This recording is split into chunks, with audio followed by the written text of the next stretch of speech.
Where does the former president live? The White House serves as the President of the United States' official house and office. Every American president since John Adams did so in 1800 has lived there, at 1600 Pennsylvania Avenue Northwest in Washington, D.C. The president and his advisors are frequently referred to as the White House in conversation. Hello everyone and welcome back to Luxe Life. Don't forget to subscribe to our channel for the latest updates on the world's richest personalities and their lifestyle. With that being said, let's get started. The current White House complex is made up of the Executive Residence, the West Wing, the East Wing, the Eisenhower Executive Office Building, formerly the State Department now housing the offices for the President's staff and the Vice President, and Blair House, a guest house.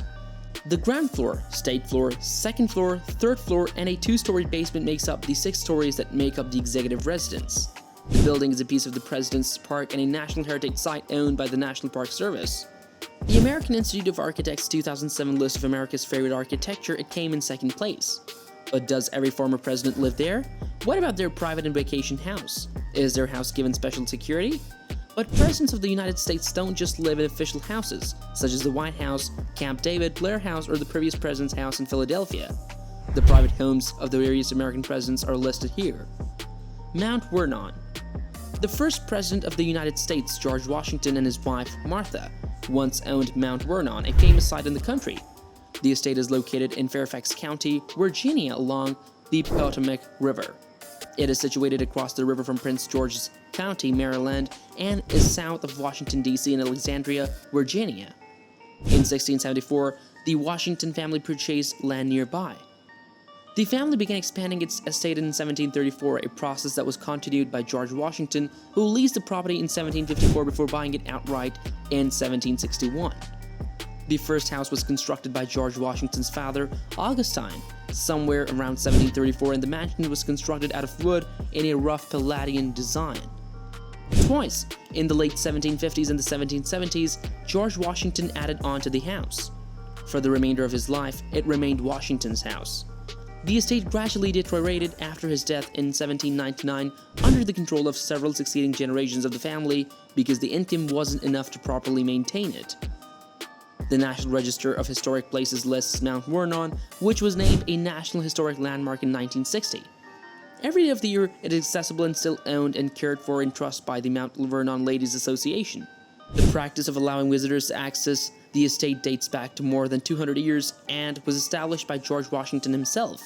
I have no objection to any sober or elderly person gratifying their interest in examining the structures, gardens, and about Mount Vernon, the author wrote in 1794. Most of Mount Vernon's rooms have been brought back to their pre-George and pre-Martha Washington conditions. The bigger of the 2 dining rooms, known as the New Room, Washington's library, the west parlor, the front parlor, the kitchen, and a few bedrooms are among the rooms.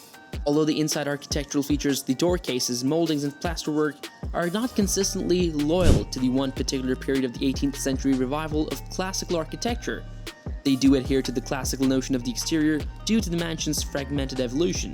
Rather, they span from Palladianism to a more refined and later form of neoclassicism in the vein of Robert Adam. Monticello. Thomas Jefferson, the 3rd President of the United States, designed Monticello his major property after receiving the land from his father at the age of 26.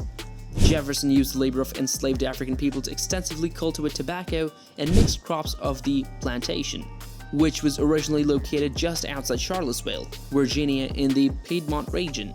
Later, as markets changed, Jefferson switched from tobacco cultivation to wheat. The building has been named a National Historic Landmark for its architectural and historical value. The nearby University of Virginia, which was also created by Jefferson, and Monticello were both recognized as UNESCO World Heritage Sites in 1987. A picture of Monticello can be found on the current nickel, a US coin. With the help of Italian Renaissance architect Andrea Palladio, Jefferson used neoclassical design principles to create the main house. Throughout his presidency, he made changes to the design to incorporate late 18th century European design trends as well as his innovations. The name Monticello, which means small mountain in Italian, comes from a peak in the southwest mountains that rise to 850 feet, which is 260 meters in height south of Ravenna Gap. The estate expanded to incorporate a variety of facilities for specialized purposes, such as nailery, living quarters for Africans who were employed as slaves in the mansion, gardens for flowers, fruit, and Jefferson's plant breeding experiments, along with tobacco fields and mixed crops. Jefferson ordered that he be buried there in what is now known as the Monticello Cemetery. The Monticello Association, a group of his heirs through Martha Wales Skelton Jefferson, owns the cemetery. Martha Jefferson Randolph, one of Jefferson's daughters, sold the home upon his passing. Uriah P. Levy, a Commodore in the U.S. Navy who admired Jefferson and invested his own money on the property's preservation, purchased it in 1834. In 1879, the property was taken over by his nephew Jefferson Monroe Levy, who also made significant financial investments in its preservation and restoration. The Thomas Jefferson Foundation TJF, which runs it as a house museum and educational facility, purchased it from Monroe Levy in 1923. Kennedy Compound. The Kennedy Compound is a collection of 3 homes situated on 6 acres, which is 2.4 hectares, on waterfront land in Cape Cod in Hyannisport, Massachusetts. American businessman, politician, investor, and former ambassador to the UK Joseph P. Kennedy, his wife Rose, and their children, including future President John F. Kennedy, Senators Robert F. Kennedy and Edward M. Kennedy previously called it home. The youngest son, Edward, remained at his parents' home as an adult and used it as his primary residence from 1982 until his death at the compound from brain cancer in August 2009. Until his death in November 1963, John F. Kennedy utilized the estate as a basis for his successful 1960 U.S. presidential campaign and afterwards as a summer White House and presidential retreat. All 3 structures are the traditional Cape Cod vacation homes, white frame and clapboard construction. The buildings are not open to the public unless at the main house on specific occasions. The main house, which is the largest of the 3 houses and belongs to Joseph, is surrounded by well-kept lawns and gardens and offers expansive views of the ocean from its wide porches. A living room, dining room, sunroom, television room, kitchen, many pantries, utility rooms, and the bedroom that John used until buying his own home in the complex are all located in the main floor. 6 bedrooms, a swing room, a packaging room, and 4 servant quarters are all located on the 2nd level. There is a full attic in the home. The Kennedy family gave the Edward M. Kennedy Institute for the U.S. Senate for the primary residence in 2012. There are 2 guest houses, a 4-car garage, a tennis court, and an enclosed swimming pool on the property. A boathouse, 2 circular driveways with flagpoles in the middle, as well as several expansive lawn areas are present. These areas are where many of the family's touch football games were played. Walker's Point Estate. The Bush family spends their summers at the Walker's Point Estate, often known as the Bush Compound, which is located near Kennebunk, Maine. On Walker's Point in the northeastern United States, it is situated alongside the Atlantic Ocean. The property served as George H.W. Bush's summer residence while he was President of the United States. Southern Mine's Walker's Point protrudes into the water about halfway between Portland Mine and Portsmouth, New Hampshire.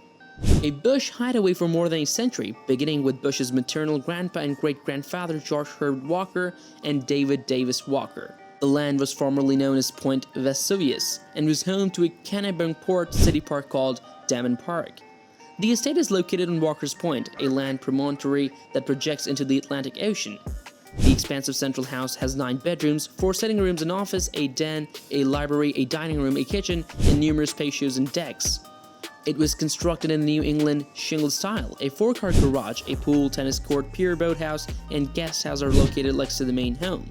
On both sides of the home, there are roomy lawns and modest sports fields. Visitors may still see the circular driveway with a tall flagpole in the middle and the driveway leading up to the main residence, even though the access is blocked and guarded by Secret Service agents. The presidential flag was flown below the national anthem whenever President Bush visited the compound while in office. The flagpole was a favorite backdrop for television reporters during the administration of the elder Bush. So, what are your views on this?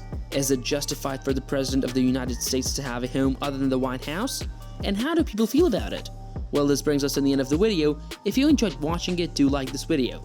Don't forget to subscribe to the channel for more insightful content from us. We'll see you at the next one. Until then.